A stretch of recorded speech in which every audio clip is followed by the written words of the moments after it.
இதே மாதிரி மாதா பீடம் இருக்கும். மாதா பீடத்தில் என்ன இருக்குன்னா, இங்கே ஒரு வாக்கியம் வச்சிருப்பாங்க.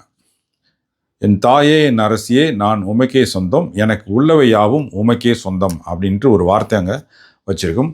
அதை வரிசையாக எல்லாரும் வருவாங்க. வந்து அது மேலே கையை வச்சு மாதாட்ட தங்களை தாங்களே இந்த ஜபத்தை சொல்லி ஒப்பு கொடுப்பாங்க. இதுதான் ஆச்சேசி விழா அப்படின்றது. இந்த ஆச்சேசி விழா பார்த்தீங்கன்னா மறைமாவட்ட மரியாயின் சேனைக்கு பொதுவானது. எல்லாரும் வருவாங்க.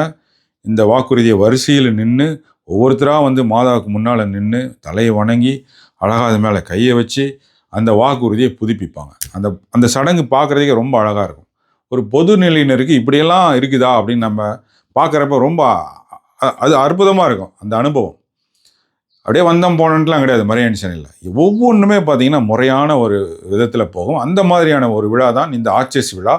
இது ஆண்டினுடைய மார்ச் மாதத்தில், அதுவும் 25ஆம் தேதி மாதா மங்கள வார்த்தை திருவிழா வருது இல்லைங்களா, அந்த நாளை ஒட்டிய ஒரு நாளில் இதை வைப்பாங்க.